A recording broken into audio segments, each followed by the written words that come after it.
Bonjour à tous, je suis ravie de vous retrouver aujourd'hui pour une première vidéo comme ça sur ma chaîne, c'est une vidéo de tag. Alors moi c'est des vidéos que j'aime beaucoup regarder sur les chaînes d'autres personnes et je me suis dit mais en fait pourquoi est-ce que je ne l'ai jamais fait sur ma chaîne. Et là j'ai regardé un tag sur la chaîne de Papote et Lunaison qui elle-même a repris ce tag de la chaîne Sylvain Deadly Sins et c'est vraiment le tag des 7 péchés capitaux.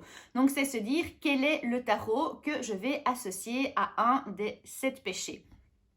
Et je trouvais l'idée assez sympa parce que du coup, ça me permet de vous présenter, alors je vais pas passer les jeux de tarot au crible fin, hein, mais de vous montrer quelques jeux peut-être que vous connaissez pas et d'expliquer un petit peu le contexte dans lequel, en tout cas, moi je les ai achetés. Donc on va passer en revue les 7 péchés capitaux et je vais vous présenter chaque fois les tarots que j'associe. Donc j'ai pris les questions ici sur ma tablette et le premier c'est l'orgueil, c'est un jeu acheté par orgueil dont tu es très fier. Alors il y a plusieurs jeux où je pourrais dire globalement que je suis assez fière.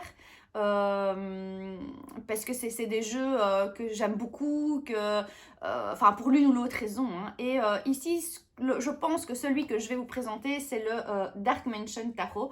Parce que quand moi je l'ai déjà depuis un certain temps, hein, mais quand j'ai essayé de l'avoir, c'était pas super simple. Et donc, j'étais très très contente de pouvoir l'avoir. Et du coup, je dirais que j'avais une certaine fierté. Hein. Je me suis dit, ah chouette, je vais enfin pouvoir avoir le tarot, pouvoir travailler avec, etc. Et j'aime beaucoup, beaucoup cet univers. Hein. Donc, c'est vraiment un tarot, effectivement, duquel je peux dire que je suis fière de l'avoir. Donc, c'est un tarot qui est quand même assez grand. Hein. Vous voyez, par rapport à la main, c'est assez grand.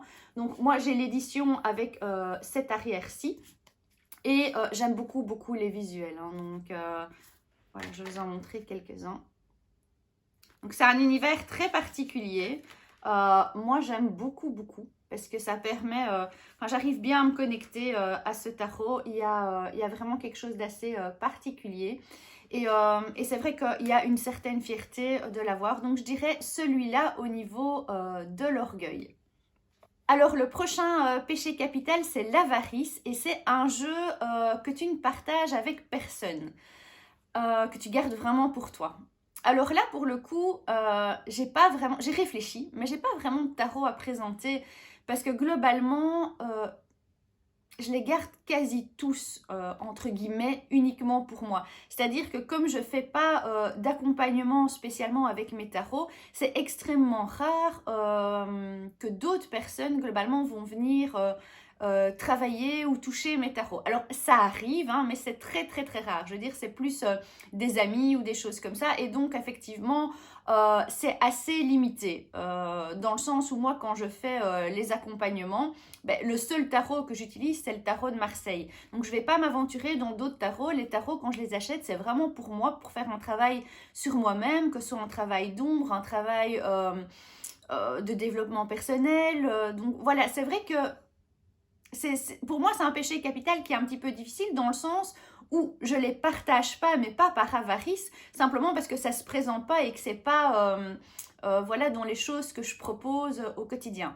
Donc pour celui-là, voilà, globalement, je pourrais dire tous les tarots que j'ai, même tous les oracles que j'ai, dans le sens où effectivement, je les partage pas spécialement. Ce que je fais par contre, c'est partager mes achats, vous les montrer, etc.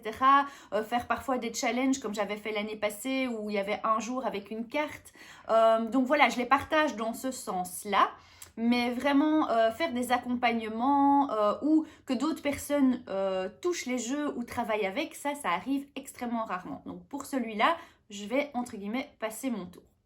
Le péché suivant, c'est la colère. Alors pour la colère, c'est aussi assez compliqué parce que globalement, c'est vrai qu'il n'y a pas un jeu qui va vraiment me mettre en colère. Je me mets déjà de base assez rarement en colère. Donc, mais si je devais en choisir un, c'est un que je vous ai présenté il n'y a pas longtemps, c'est le New Era. Alors, c'est pas qu'il me met en colère, mais c'est qu'il y a certaines cartes, et pour ceux qui ont vu le live Facebook, qui sont très très très interpellantes et qui vont réveiller en moi des choses difficiles, on va dire,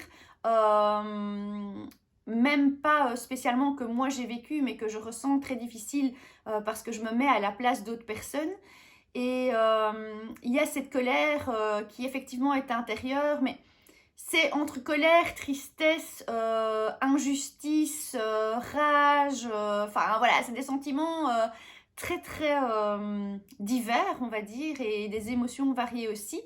Alors c'est un tarot globalement qui va dépoter aussi, hein, donc voilà. Mais je ne vais pas montrer les cartes parce que je les trouve justement très choquantes et c'est fait pour ça, hein. C'est fait pour vraiment venir travailler des choses qui sont bien précises, etc.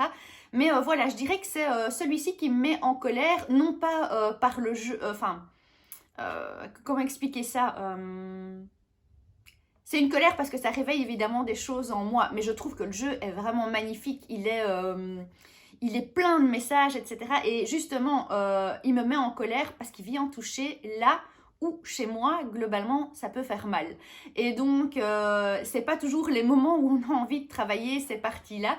Et du coup, il génère quand même une certaine colère, pardon. Donc, je dirais le New Era Tarot. Je vais quand même vous montrer quelques cartes. Je vais essayer de ne pas tomber sur les cartes qui pour moi sont choquantes et qui pourraient choquer aussi d'autres personnes. Et en fait, c'est simplement pour ça que je ne veux pas les montrer. Donc, ça c'est ici. Ça c'est l'arrière du tarot. Donc vous voyez, donc il est déjà là un petit peu plus petit hein, par rapport à celui que j'ai montré. Alors c'est plutôt, voilà, il n'y a pas de couleur. Hein, donc ici vous avez la carte du pendu. Il n'y a pas de couleur, donc déjà il va venir travailler. Bah, il faut voir un petit peu si vous aimez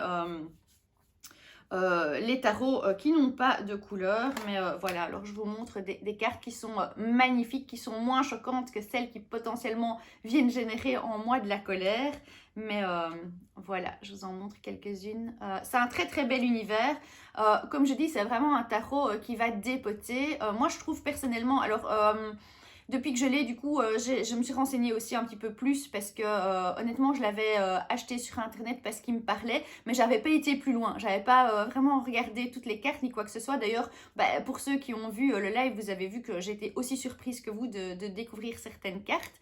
Alors, il est noté sur certains sites, effectivement, que ça peut être un tarot déjà pour débutants. Honnêtement, je trouve qu'il dépote pas mal. Donc, moi, je dirais pas que c'est pour débutants. Mais il a un univers particulier et voilà, à partir du moment où vous êtes déjà un petit peu plus familier, je pense que c'est vraiment un très très chouette tarot à acquérir. Et donc voilà, moi je dirais celui qui me met en colère parce qu'il vient toucher des points très sensibles chez moi, c'est celui-là. Donc voilà pour le péché capital de la colère. Alors le prochain péché c'est l'envie. Alors l'envie c'est un jeu que tu as acheté parce que quelqu'un en a parlé. Alors Sylvia, si tu passes par la vidéo et à mon avis, voilà, la probabilité est très très faible, mais voilà, j'ai été faible, j'ai regardé ton tag et j'ai vu que tu parlais du True Black Tarot et donc je me suis dit, waouh, ce jeu, il a l'air magnifique. Donc ni une ni deux, j'ai été sur le site et je l'ai commandé. Donc voilà, comment se faire directement influencer. Je ne l'ai pas encore évidemment puisque j'ai regardé ta vidéo il y a quelques jours et je ne sais pas quand je posterai cette vidéo, enfin quand moi je posterai la mienne, peut-être qu'entre temps je l'aurai. Mais voilà, je l'ai commandé, il va arriver. J'ai la chance que j'ai justement un proche qui revient des États-Unis la semaine prochaine et donc qui va pouvoir me ramener le tarot.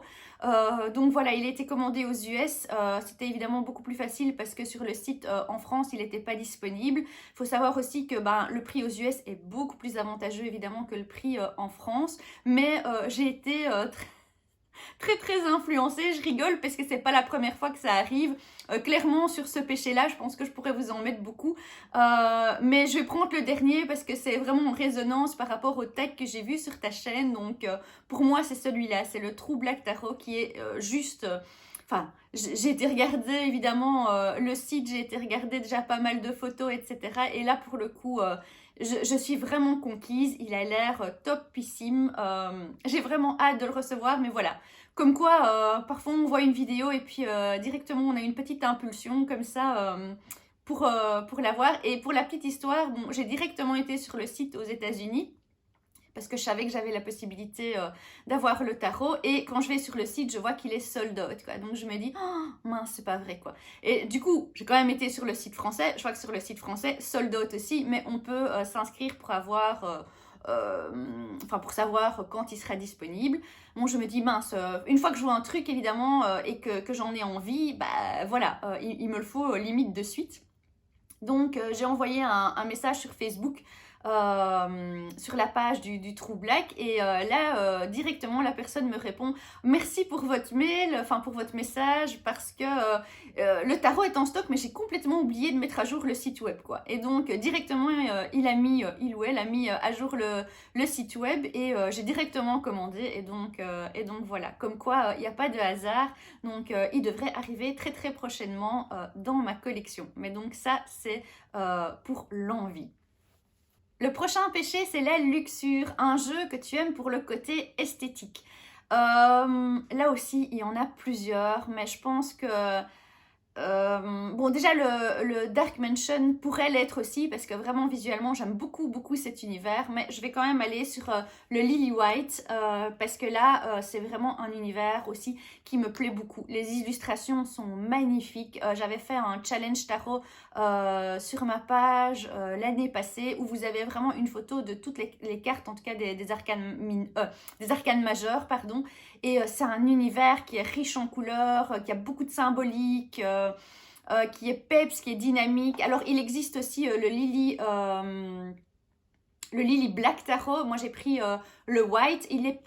Il est pas exclu qu'un jour, je prenne le Black aussi. Hein, mais voilà, à un moment, il faut quand même faire des choix. Et donc, le Lily White, il est vraiment très, très, très chouette. En tout cas, moi, au niveau esthétique, il me parle beaucoup. C'est un univers qui va extrêmement bien fitter quand je veux travailler certaines choses. Et donc, voilà, j'ai envie de dire que je l'aime d'amour au niveau du côté esthétique. Je vais vous montrer quelques cartes. Donc ça c'est le Verseau. Donc voilà, il est quand même assez grand aussi, mais il est un petit peu moins large que le Dark Mansion. Et donc voilà, ça c'est les univers de ce tarot-là. Moi j'aime beaucoup, c'est assez coloré, c'est vraiment... il y a vraiment beaucoup, beaucoup de symbolique. On voit qu'il y a un beau travail derrière. Le chariot. Celle-ci, je l'aime beaucoup, beaucoup aussi. C'est la roue de fortune. Donc voilà, vous voyez, c'est vraiment un univers évidemment très très coloré. L'arcane sans nom. Donc voilà, moi c'est vraiment un jeu qui me plaît au niveau esthétique. Donc où je vais vraiment arriver à me plonger dans l'univers, où je vais me dire ok, voilà, c'est vraiment le côté coloré, etc. va vraiment me mettre...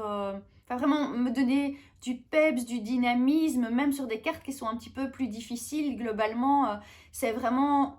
Oui, je sais pas. Je trouve que vraiment au niveau esthétique, il y a une grande recherche et il me correspond bien dans mes critères, je vais dire, de beauté. Donc ça, ce serait pour la luxure. La gourmandise. Alors, c'est un jeu que tu as acheté et que tu n'avais pas spécialement besoin.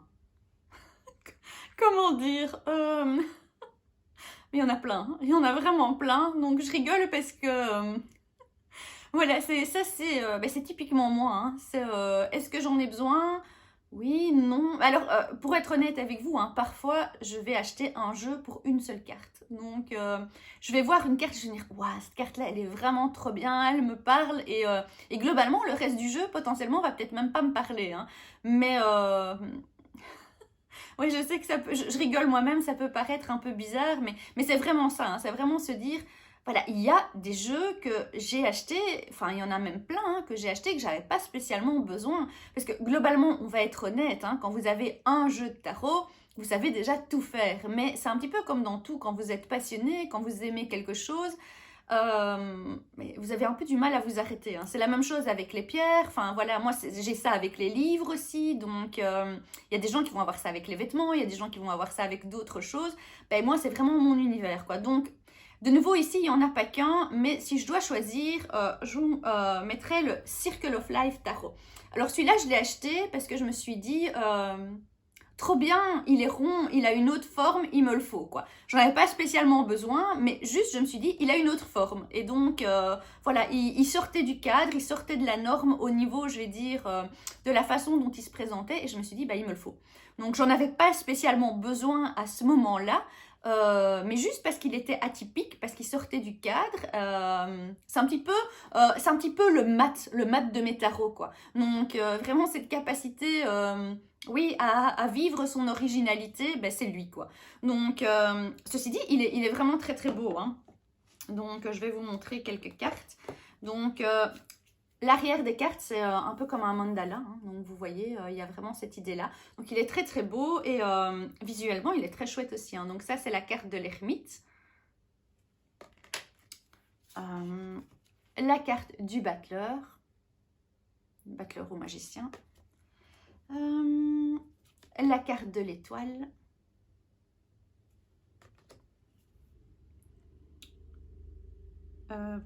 Oui, évidemment, si je la regarde pas dans le bon sens, ça va pas aller. La carte du pendu. Là, c'est un univers aussi assez particulier, hein. Donc voilà, la carte du diable. Moi, j'aime beaucoup la carte de l'arcane sans nom. Donc c'est très particulier, je l'aime beaucoup, mais pour être honnête, je travaille pas beaucoup avec. Donc je suis très contente de l'avoir parce que, comme je dis, il a ce côté original. Il a ce côté, je sors du cadre, je sors de la norme. Voilà, c'est des cartes qui sont rondes, c'est une autre façon de travailler. Ça permet aussi de se dire, ok, comme les cartes sont rondes, ça me permet quelque part, comme je dis, hein, de sortir de ce cadre, des cartes qui sont très rectangulaires, qui sont plutôt dans un univers carré. Ici, il va amener aussi plus de souplesse. Mais je sais pas pourquoi je travaille pas souvent avec. Donc c'est parce que j'ai fait le tag que je me suis dit ah ben oui, celui-là il colle tout à fait à ce péché capital là, quoi. Donc voilà, il n'y aurait pas que celui-là, mais celui-ci il avait voilà, il avait envie de se présenter aujourd'hui à vous. Donc on part sur le Circle of Life Tarot. Voilà. Et le dernier péché capital, c'est la paresse. Le jeu que tu utilises quand tu as envie d'en faire le moins possible, quoi. Et moi, ce que je veux faire passer ici, parce que c'est vrai que je l'interprète comme ça, c'est le jeu qui me demande le moins d'efforts dans l'interprétation. Voilà. Quand je suis fatiguée, quand j'ai envie que ça aille vite, quand je suis un peu paresseuse, etc. Et je parle bien ici des tirages pour moi-même parce que, évidemment, quand vous allez voir ce que je vais vous présenter, vous allez vous dire « Oui, mais c'est globalement, tu l'utilises tous les jours. » Mais ici, on parle bien de mon utilisation personnelle, pas des accompagnements que je fais. Eh bien, moi, c'est le tarot de Marseille. Pourquoi? Mais parce qu'en fait, c'est le tarot, globalement, avec lequel je travaille le plus. Et donc, quand je tire une carte, eh bien, directement tout se met en place, quoi. Je vois toutes les symboliques, tous les liens, etc. Et donc, je dois faire beaucoup moins d'efforts que quand je prends un tarot avec lequel je travaille de façon moins régulière. Et donc, pour moi, c'est ça que j'ai voulu associer au côté paresse, quoi. C'est le tarot un peu plug and play, quoi. Je tire une carte, hop, avec le Marseille, je sais directement ce que ça veut dire. Et ça, c'est parce que c'est le seul jeu que j'utilise dans mes accompagnements. C'est vraiment cette version-ci du tarot de Marseille avec toutes ces symboliques. Vous savez que moi, je préfère globalement les tarots qui se basent sur le tarot de Marseille. Mais voilà, vous voyez que j'ai aussi, globalement, j'ai des tarots qui sont aussi basés sur le Rider-Waite. Mais si je dois vraiment me dire, voilà, ok, j'ai envie de faire une interprétation pour moi et voilà, que ce soit fluide et que ça aille vite aussi sans trop devoir analyser la carte, devoir me dire ah oui mais ça potentiellement ça veut dire ça, je vais le décrypter comme ça, etc. Eh bien c'est le Marseille. Donc voilà, j'espère que ça ne choque pas parce que effectivement c'est pas dans l'optique tarot de Marseille, globalement c'est la paresse, mais dans ma définition de la paresse, je l'utiliserai comme ça en fait, c'est-à-dire que comme je le connais très bien, alors le tarot de Marseille, il faut toute une vie pour le maîtriser, hein, donc je ne vais pas dire que je le maîtrise, mais comme je le connais très bien et que c'est celui que j'utilise dans mes accompagnements, je dirais celui-là, parce que comme je dis, plug and play, les liens se font directement, je vois la carte, je sais le message exact et je peux continuer à cheminer. Alors, le désavantage de ça, c'est qu'il y a très certainement encore des symboliques, et ça c'est sûr, au niveau du tarot de Marseille que je ne connais pas, mais du coup, je prends moins le temps de creuser. Voilà, ça c'est quand même aussi très fort lié à la paresse. Tandis que si je prends un jeu avec lequel je ne travaille pas très souvent, eh bien je vais vraiment m'attarder quasi à tous les détails de la carte en me disant oui mais ça peut-être que ça veut dire ça, et du coup je vais partir dans mes interprétations et ça va me prendre quand même beaucoup plus de temps et beaucoup plus d'introspection. Donc c'est vraiment, je précise, je reprécise, c'est dans le cadre de mon utilisation personnelle, parce qu'évidemment je voudrais pas qu'on associe le fait que j'utilise le tarot de Marseille par paresse dans mes accompagnements. C'est pas du tout ça le message que je veux faire passer, mais voilà, je pense que vous avez compris ce que je voulais dire. Donc voilà, ça c'est pour les 7 péchés capitaux. J'ai trouvé ça super chouette de faire ce genre de tag et de vidéos. Donc j'espère que ça vous a plu, j'espère que ça vous a permis de découvrir des tarots que vous ne connaissiez peut-être pas. Ça vous a peut-être donné envie d'en acheter. Donc c'est un des péchés capitaux. Donc c'est exactement ce qui m'est arrivé en regardant la vidéo de Sylvia. Donc je ne pourrais que comprendre. Et donc voilà, en tout cas, je vous souhaite une très très belle journée et je vous dis à très bientôt.